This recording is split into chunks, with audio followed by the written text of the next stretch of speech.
Tudo bem, pessoal? Nós vamos retomar um pouquinho, tá, do nosso estudo da história do Brasil. Na verdade, a apostila de vocês, ela fala de frente 1, frente 2. Até então, nós estávamos estudando a frente 1, assuntos daquilo que nós denominamos história geral. E vamos, a partir de hoje, voltar para a história do Brasil. Só para recapitular um pouquinho, nós, ainda antes da pandemia, nós estávamos estudando história do Brasil e nós paramos no segundo reinado. Só para você recordar, nós nos tornamos independentes como nação em 1822 e a história do Brasil imperial, ela se divide em dois momentos. Nós temos o primeiro reinado e o segundo reinado. E nós havíamos estudado até a economia do segundo reinado, que é o governo de Dom Pedro II. A fim de que você possa recordar, nós havíamos tratado sobre a lavoura cafeeira, a expansão do café no estado de São Paulo, no oeste de São Paulo. Havíamos também tratado sobre o processo de urbanização impulsionado pela lavoura cafeeira e havíamos também tratado sobre a implantação de ferrovias e também da indústria, ambas no estado de São Paulo, já que o principal polo econômico do país era o estado de São Paulo. Então, custeado pelo café, tivemos a construção e o processo de urbanização de várias cidades, tivemos também a construção de ferrovias e tivemos a implantação da atividade industrial. Gostaria de, nessa retomada da história do Brasil, gostaria de estar tratando com vocês sobre um assunto extremamente importante de nossa história, que é justamente a questão escravocrata. Todos vocês sabem que desde o início da colonização, mais precisamente quando nós tivemos a introdução da economia açucareira lá no Nordeste brasileiro, nós tivemos a introdução também do trabalho escravo. Negros africanos trazidos forçadamente para serem trabalhadores nas lavouras de café. E aí, nós já comentamos que após o ciclo da cana-de-açúcar, os escravos eles foram utilizados como mão de obra na mineração, sobretudo aqui no estado de Minas Gerais. E que também os escravos eles foram utilizados como mão de obra no segundo reinado e no primeiro reinado, durante todo o período da monarquia aqui no nosso país. Nós já estudamos, nós já vimos que a monarquia brasileira, ela tinha por característica ser escravocrata. A nossa monarquia era escravocrata. Tanto que a monarquia foi implementada e sequer pensaram em acabar com a escravidão no Brasil. Tivemos a independência em 1822, mas aqueles que lideraram esse processo de emancipação político do nosso país sequer pensaram em acabar com a escravidão, em dar liberdade social para os nossos escravos. Nós vamos verificar que durante todo esse período essencialmente escravocrata, nós tivemos vários movimentos, chamados movimentos abolicionistas. Movimentos que tentaram, que lutaram para dar a liberdade aos escravos. Porém, nós vamos constatar que o enfraquecimento do processo escravocrata e da escravidão no nosso país, ele se dará quando os ingleses, em 1845, publicaram a lei conhecida como Bill Aberdeen.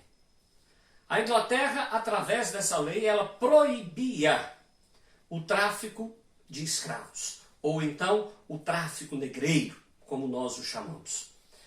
Veja você que a proibição pela Inglaterra, que era a grande potência, a grande nação do momento, ela foi um duro golpe na escravidão brasileira. Afinal de contas, aqui no nosso país se dependia excessivamente desta renovação contínua de escravos.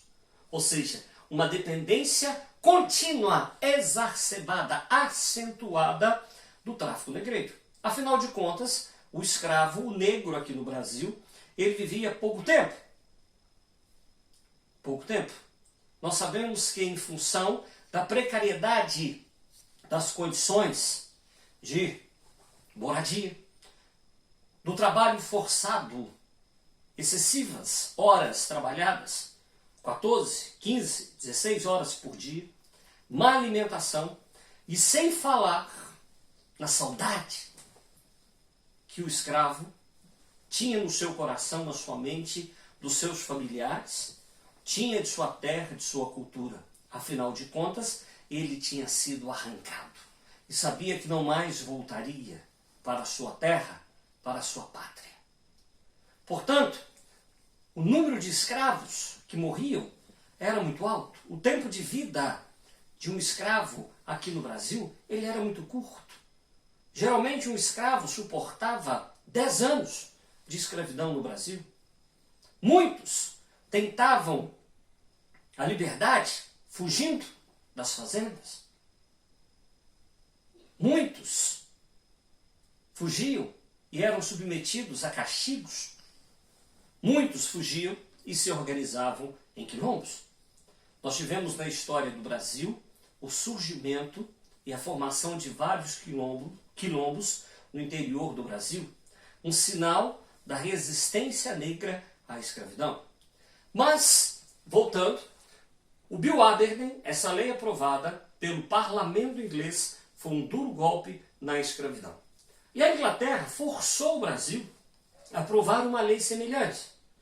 Em 1850, o Brasil vai aprovar a lei Eusébio de Queiroz.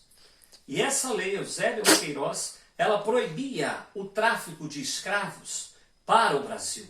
Mas, apesar da proibição do tráfico, a lei não alterava o regime da escravidão no nosso país. Ao contrário, tornava o escravo mais valioso, já que eram poucos, já que novos escravos não podiam chegar, já que a sua chegada, a sua importação para o Brasil, ela estava proibida. A Inglaterra, nós poderíamos aqui perguntar qual a motivação? Qual a motivação? O que fez com que a Inglaterra aprovasse essa lei, que o Brasil teve que aprovar lei similar? Qual a razão? Qual o motivo? Qual a motivação?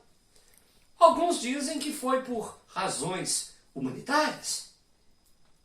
Mas nós sabemos que a grande preocupação da Inglaterra, o grande interesse dos ingleses era tornar os escravos trabalhadores assalariados. E uma vez trabalhadores assalariados, eles poderiam comprar os produtos que eram comprados, importados da Inglaterra. Ou seja, a preocupação da Inglaterra não era humanitária, a preocupação da Inglaterra era vender cada vez mais mercadorias, cada vez mais produtos aqui no Brasil. Nós vamos verificar que outras leis posteriores à lei Eusébio de Queiroz foram aprovadas. Leis estas que acabaram contribuindo para o fortalecimento do movimento abolicionista que queria há muito a escravidão. Mas essas leis, elas ainda não foram suficientes, ainda não eram suficientes para dar aos negros brasileiros a liberdade. No ano de 1871, a princesa Isabel, filha de Dom Pedro II, ela vai assinar a lei do ventre livre. Essa lei, conhecida como lei do ventre livre, ela dará aos nascidos filhos de escravos a liberdade. Então veja, tá, que ela não vai acabar com a escravidão. Ela vai impedir apenas que filhos de escravos não fossem escravizados. Mas nós vamos verificar que essa lei, ela não funcionou. Por quê? Aqui no Brasil, o filho de escravo só seria considerado livre, mesmo com essa lei do ventre livre de 1871, quando ele, na prática, completasse 21 anos de idade. Aí sim. Então, nós percebemos que foi uma lei furada. Posterior à lei do ventre livre, no ano de 1885, o governo brasileiro vai aprovar a lei conhecida como Lei do Sexagenário. Essa lei do sexagenário, ela dará liberdade para os escravos com mais de 60 anos de idade. Liberdade para os escravos com mais de 60 anos de idade. Porém, essa lei irá beneficiar poucas pessoas, já que dificilmente um escravo, ele sobrevivia. Ele vivia, ele chegava até os 60 anos de idade. Então veja que poderíamos dizer que leis para os ingleses verem. Ou então a lei do sexagenário, ela foi apelidada de a grande gargalhada nacional. A grande gargalhada, ou seja, uma palhaçada. Uma palhaçada. Até que, com o fortalecimento da causa republicana,